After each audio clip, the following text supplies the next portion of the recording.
মার্কিন president Donald ট্রাম্পের Saudi আরব সফর বিরাট ঝাঁকুনি তৈরি করেছে মধ্যপ্রাচ্যের রাজনীতিতে। সিরিয়ার বিপ্লবী সরকারের উপর থেকে সব নিষেধাজ্ঞা তুলে নিয়েছেন ট্রাম্প, আর সৌদি আরবের সঙ্গে করেছেন ইতিহাসের সবচেয়ে বড় অস্ত্র চুক্তি। 1 ডজনেরও বেশি মার্কিন অস্ত্র নির্মাণকারী প্রতিষ্ঠান থেকে সৌদি আরবকে প্রায় $142 বিলিয়ন মূল্যের অত্যাধুনিক সামরিক সরঞ্জাম ও সামরিক সেবা দেওয়ার চুক্তি হয়েছে। চুক্তির আওতায় সৌদির সামরিক বাহিনীকে প্রশিক্ষণ ও অন্যান্য সহায়তা দেবে যুক্তরাষ্ট্র। ট্রাম্প সম্প্রতি বিশ্ব রাজনীতিতে এমন কিছু ঘটনা ঘটাচ্ছেন যা খুবই অদ্ভুত এবং তাক লাগানোর মতো।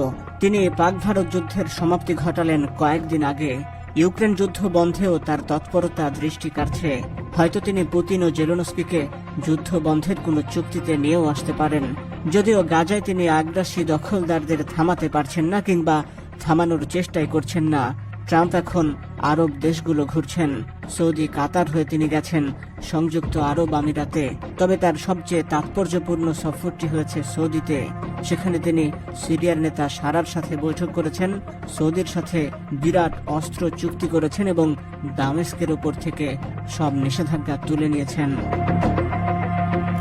সৌদি আরবের সঙ্গে প্রতিরক্ষা চুক্তি সইয়ের চেষ্টা করেছিল ট্রাম্পের পূর্বসূরি জো বাইডেন প্রশাসন, কিন্তু গাজাতে তখন চলছিল দখলদারদের ধ্বংসযজ্ঞ।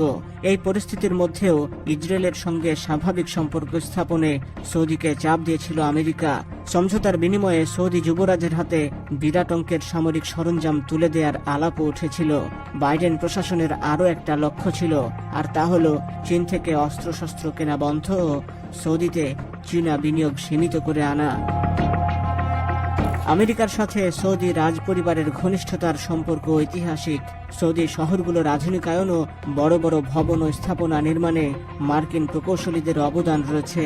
বিনিময়ে মার্কিন অর্থনীতিও সৌদির সঙ্গে চাঙ্গা হয়েছে। কিন্তু গত কয়েক বছর ধরে চীনের সঙ্গে ঘনিষ্ঠতা বেড়েছে সৌদির।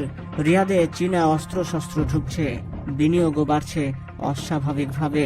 চীনের এমন তৎপরতা মধ্যপ্রাচ্যে আমেরিকার ঐতিহাসিক প্রভাব প্রতিপত্তিকে চ্যালেঞ্জের মুখে ফেলেছে। দেশটিতে মার্কিন আধিপত্য কমেছে। বাইডেনের চেষ্টা সত্ত্বেও সৌদি যুবরাজ মোহাম্মদ বিন সালমানের সঙ্গে হোয়াইট হাউসের বনিবনা হয়নি। কিন্তু ট্রাম্প এবার ছক্কা হাঁকালেন। এর মধ্য দিয়ে সৌদিতে ফের মার্কিন প্রভাব বাড়বে বলে ধারণা করা হচ্ছে।